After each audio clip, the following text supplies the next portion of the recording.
Yep. But if I do this, I look a little bit like Phone Jacker. Hello, viewers. Welcome to Full Record Jacket with Phil Do the old thing and like this. Ben, who is, of course, balaclavaed at the moment. I don't know whether you're moving, Ben. You froze on my screen for a second. Oh, you're back. You're there. I'm Yeah. back. Are you the phone jacker? I could be Phone Jacker, couldn't I? You could Are we be. recording? We are recording. Yeah, Oh. you are. You are being seen by literally millions on YouTube at this moment. Yeah. Hi, Mum. All right, Phil. Hello. I So, was checking my hat for holes. 1991, the year. 1991.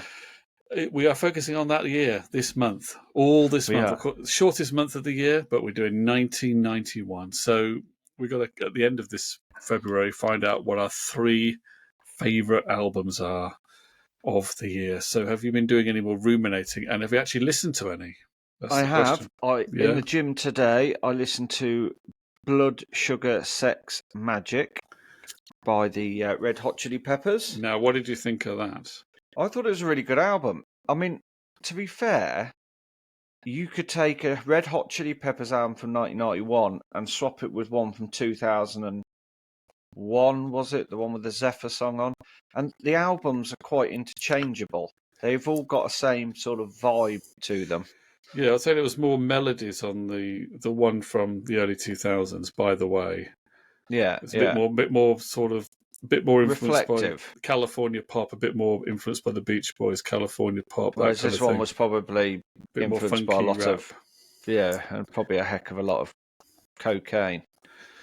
It's a very, very good one, I have to say. It is. I really enjoyed that, and to be fair, it's one of my favourites so far. I've only listened to a few from 1991 so far, because I did listen to.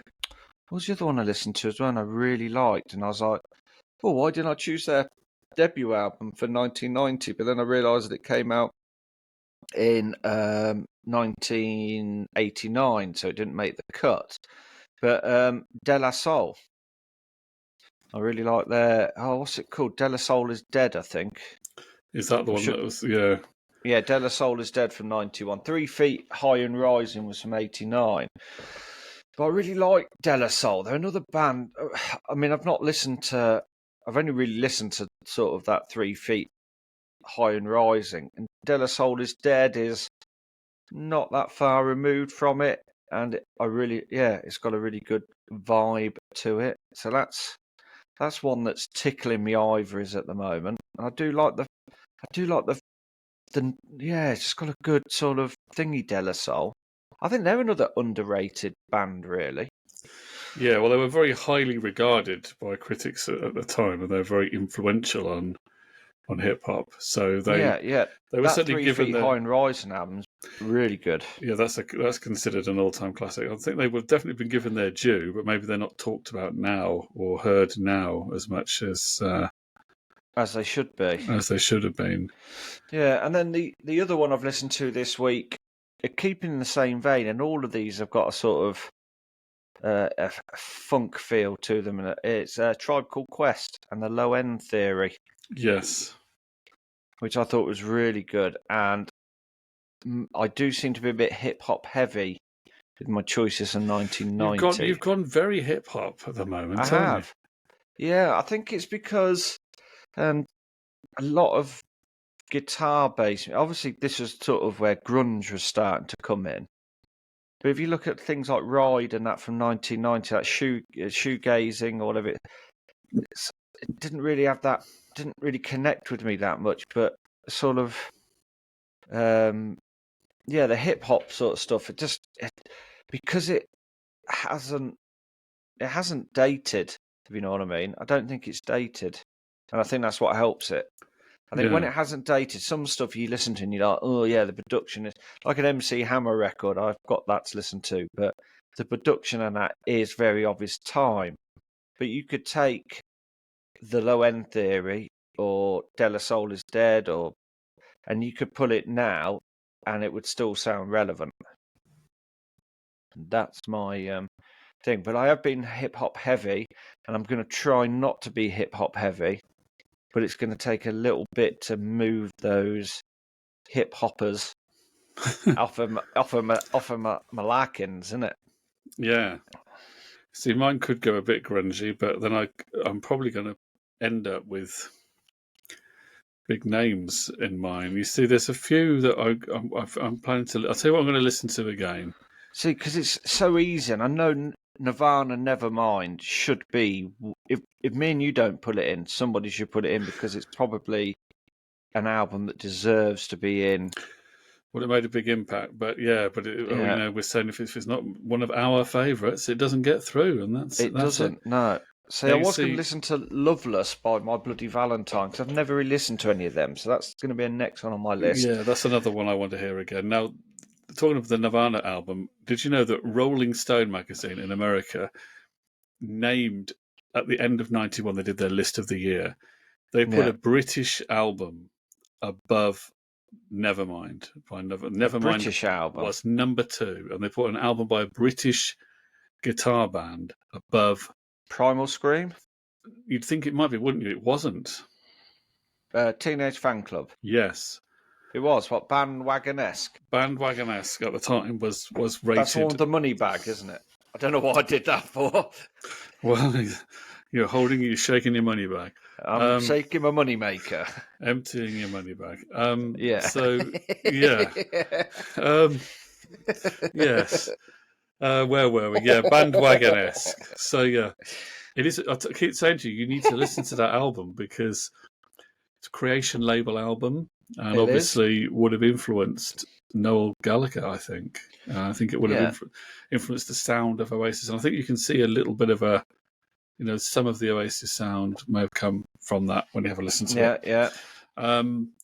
And yeah, Loveless, My Bloody Valentine. I want to listen to that again. The other one I'm going to listen to from across the Atlantic is the Pearl Jam debut album, 10, which I must admit I've not heard for a long, long time. So I'm going to give that a listen again. Which one's that? So you paused on my screen. Yeah, you paused on my screen as well. I did it. I don't know whether we paused for the viewers, but we'll find out afterwards. They won't when we download it. They won't care. Yeah. Yeah, you see the Pearl Jam album. I do remember it from the time, but it was never never one of my top 3 of the year at the time. So whether it can grow higher in my estimation. Yeah. You see, I've got 3 albums from that year that came into my head that I like from that year, and that's pretty predictable for me. One of them is Achtung Baby by U2. Yeah.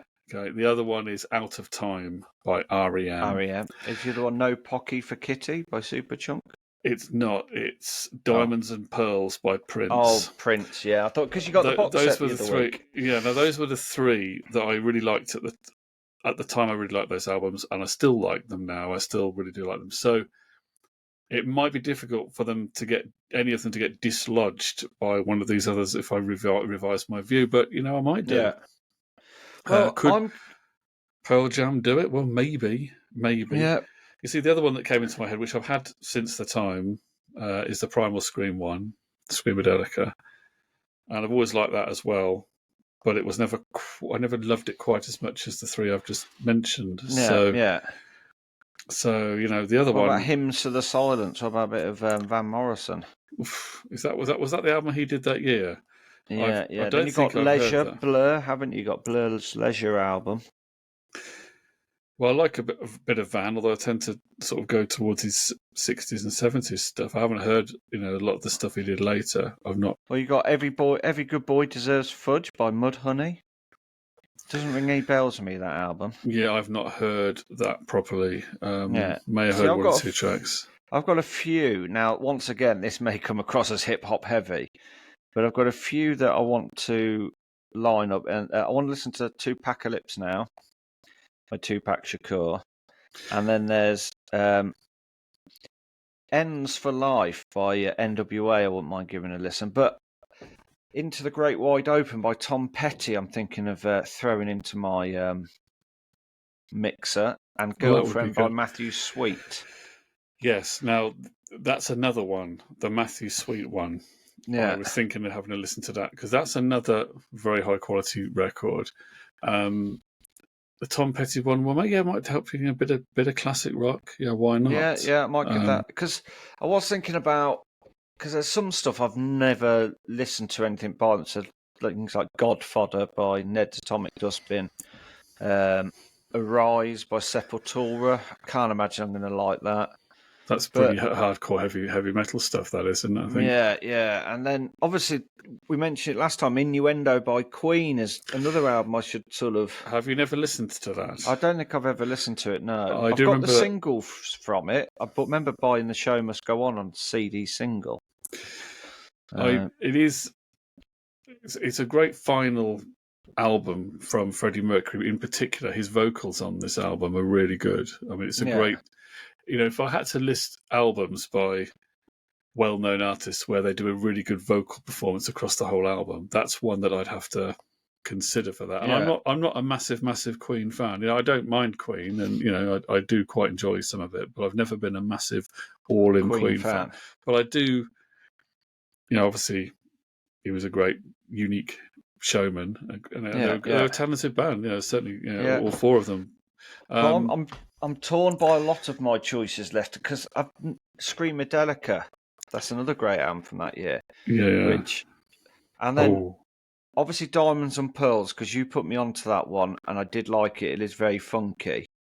But one that I'm really looking forward to listening to, which I will do some point this week, is it Foxbase Alpha, the Saint Etienne album? Okay, I don't know that one. Because I quite like a little bit of Saint Etienne. Now, here's another one that I've not really listened to since the 90s. And this is a good one. And I know it's highly regarded by some. I need to give it another one. The Smashing Pumpkins, their debut. Oh, yes. Gish. Yeah. So that's another one. And there's another one here you mentioned Tom Petty.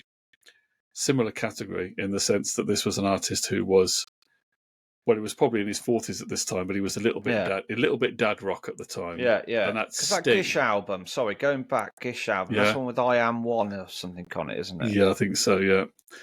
So a bit dad rock, but Sting. Now, the Soul Cages by Sting. I've never listened to this album. That's the one with the white cover with a photo in the middle of it, isn't it? No, I think I've never been a massive fan of Sting. I mean, I'm not against Sting.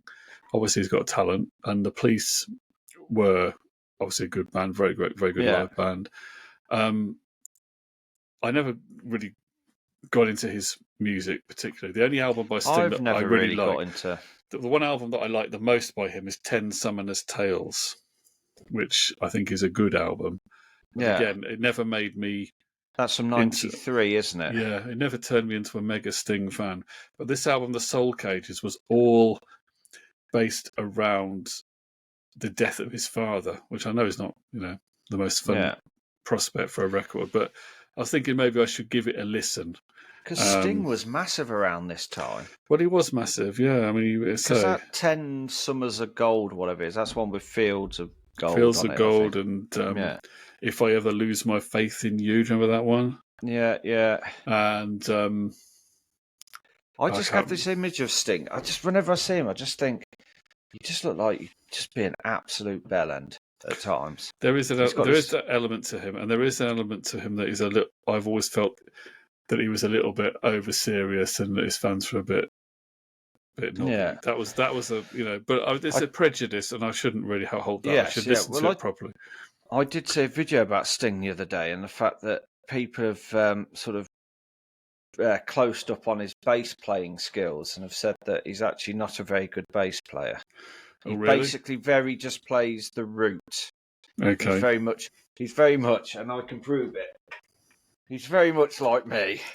He's not Chris Squire or Mark King or Paul McCartney. He'll literally just be one string. He'll just be there going dum dum dum dum dum dum dum dum dum. So he's definitely not sort of like playing that fretboard like he should be.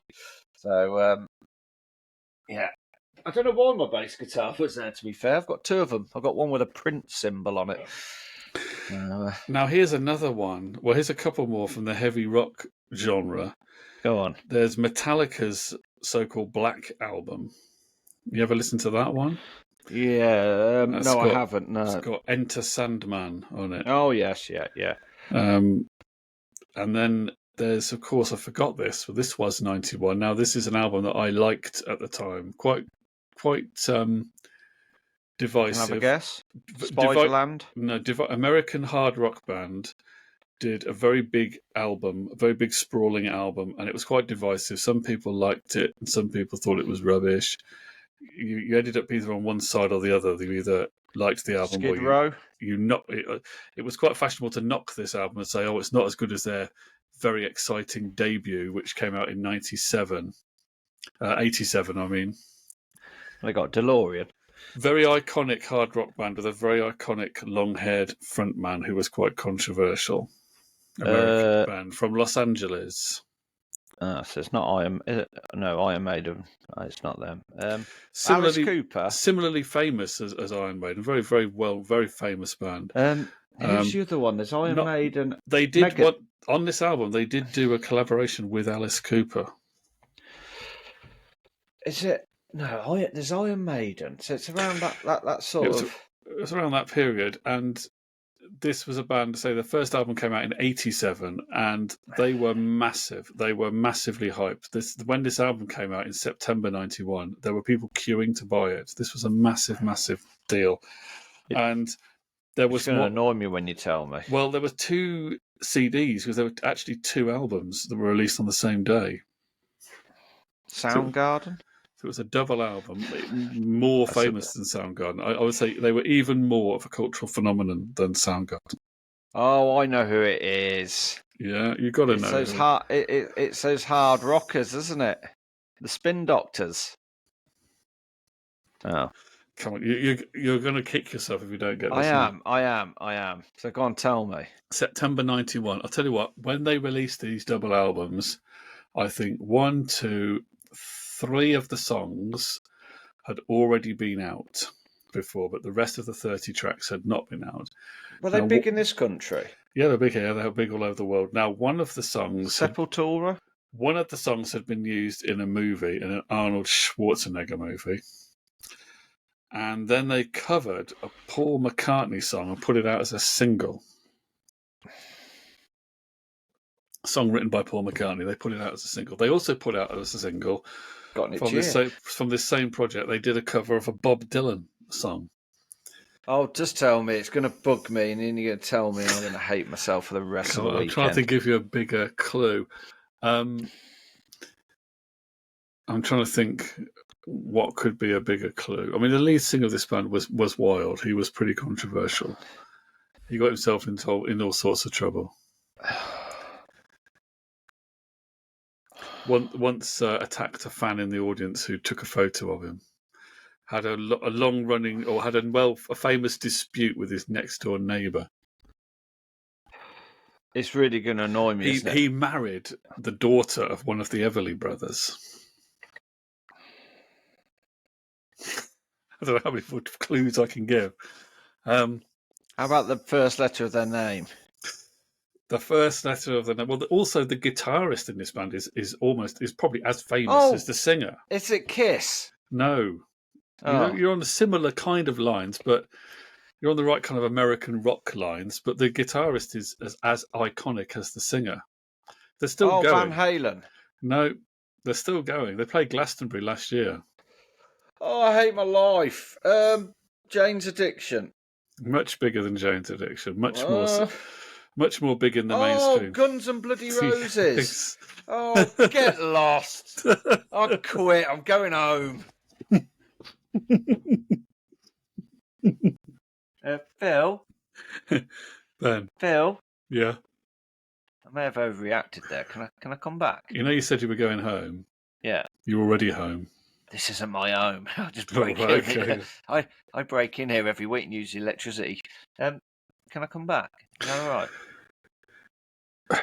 Is that all right? Yeah, okay. You did storm off, but you know. I know I did. I'm trying to think of a pun around that. I can't think of one. 1 second. Hold on. Phone call. 1 second. Hello? All right, Slash.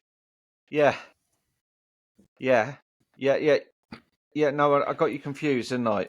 Yeah, with the Spin Doctors. I know they are a great band. Yeah, really good. No, I'm joking as well. Yeah, they're not. No. Yeah. I'll come tomorrow. Where are we meeting? Lidl. Yeah.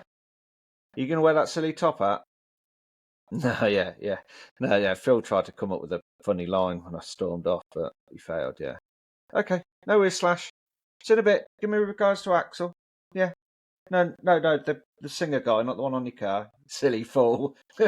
Anyway, see you later. Bye. Love you. Bye. Bye. No, bye. Bye. Bye. Bye. Bye.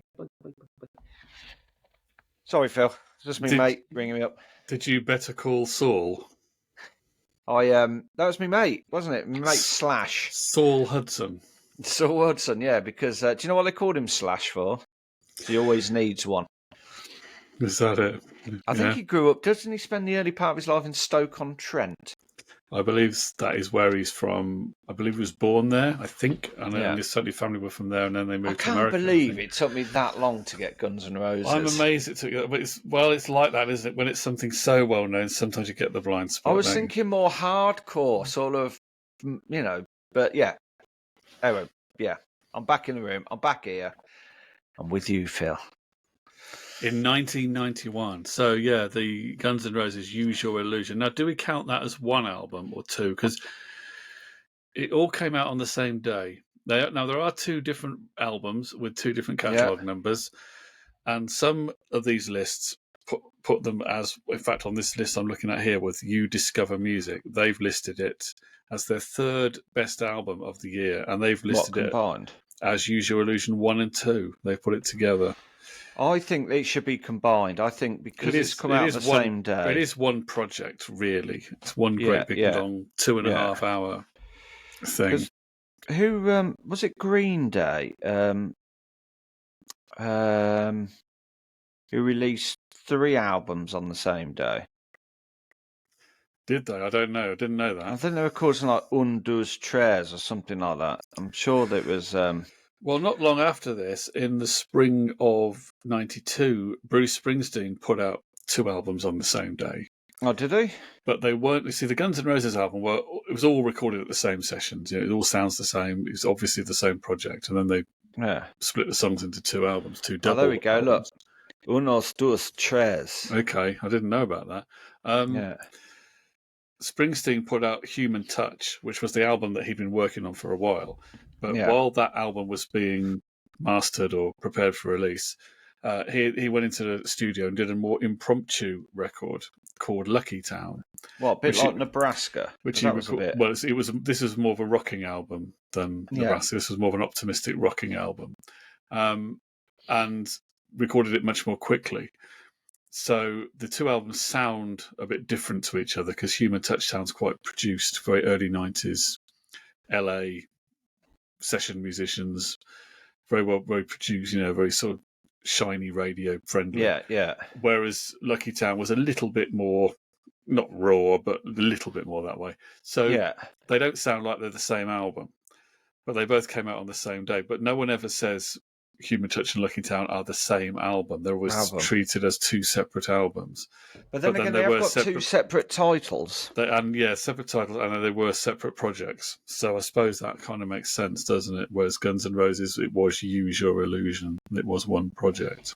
Yeah. One so I think and we 2. can count it as one album. Are you saying that might get one of your favourites? Well, it could for me, because I must admit, I did used to listen to it a lot. And I did enjoy it, and I was one of these people who was, I enjoy this album. It's got some stupid moments on it. It's got some ridiculous rants from Axl Rose on it. But the whole thing, you have to just buy into the whole thing and just take it as some mad rock and roll trip. And I always liked it. I quite liked the way they brought in a few more classic rock influences and stuff. So, but then I did like the R.E.M. album, and that's maybe the more seriously... that's the one with Shiny Happy People on, isn't it? It has got Shiny Happy People on. Don't mind. I don't actually mind that song. Well, I was thinking we can discuss that maybe in another topic, because I have got a sort of a topic where we can discuss a song like that. Shiny Happy People. We may record that in a moment. I know a good album, which I think it may break my hip hop influence, even though it does have the word hop in it. That's a bit of trip hop, and that's Blue Lines by Massive Attack. Yeah, now that's another big one, isn't it, from 91? Yeah. So that could... Another band that doesn't get the sort of plaudits, because Mezzanine, that's a great album. From, I think, 98, was it 97, 98, something like that? Yes, that would probably go as my... If I was going to choose a Massive Attack album, I'd probably go with that one. That's the I've heard more of that than any of the other ones. What, Mezzanine? That one with the crab thing on the front. Is it a crab or is that some kind beetle, I think, or something like that? Some insect or something on the front. Yeah. I think black and white cover. Is it black or is it blue? No, it is black and white. I think I've got it, and it's got a bluish hue to it. But it is. Is it a crab or is it a beetle? Let's have a look. Probably, thinking about it, it's probably a beetle. It's a long time since I've seen it. Oh, there we go. Look, there it is. There's the. Don't even see it. There's the cover. Oh yeah. I don't know. It's like an insect, isn't it? It's pretty horrible. It actually puts me off buying it. You know, I don't know why. Oh, I'm scared. I am slightly. Well, I'm not scared. It's just like I don't really want to. I just don't think that's. I don't know. It's not a cover I'd like to look at. I think it might be a crab. I'm going to have a look at this now. It came out in 1998. I don't find it aesthetically pleasing. I know it might be a provocative art statement, but it doesn't. Yeah, because it did have the that teardrop video, wasn't it? Was it the teardrop video, which was like having it had like a fetus sort of singing the. I'm sure it's that one. I don't think I've seen that. No, I'm not sure. You need to check that out. I'm just going to have a look at Mezzanine, Massive Attack. All right, let's have a look what this is. Far Out magazine I'm reading now. And I know this isn't 1991. I know that, people, but, you know. The group goes to Angel Cruiser, Mezzanine, here we go. Rather than posing an image of a black, creepy crawler set against a white background, it just says creepy crawler. It doesn't actually tell me what bug it is. That's going to bug you now, isn't it? Hey, I see what you did there. It's something to do with Del Naja having an oddly fascination with spiders. And he would recall dreaming vividly of arachnids and insects and became intrigued by their form and the patterns of the spider's back. As a result of this infatuation with bugs, the Gatefold album sleeve was designed using an enlarged photograph of a stag beetle. There's a stag beetle. Ooh, do you know what? I feel a purchase coming on. A 12-inch purchase, Phil. And I think I might get Blue Lines by Massive Attack. Go for it. I think that's it. But yeah, we've got a few to be catching up on then this week. I want to find an album from my past. Well, obviously anything from 1991 is my past, unless I'm running in the wrong direction. I want to find an album that brings me back to that period. So I need to find that album, and then I'm going to have two albums where I'm going to go like I did before. One I've discovered, and one I think's brilliant, and then one that makes me think, this is so hard, Phil. I thought the early 90s were rubbish for music. It turns out they were right. They were pretty good for albums. It was okay for albums. It's just the singles that weren't particularly great. So yeah, I think I've got my three. I think I need to listen to St. Etienne Fox Bass Alpha. I think that's going to surprise me, and that could be a late entry into my my top three. So, thanks, viewers. We appreciate you watching.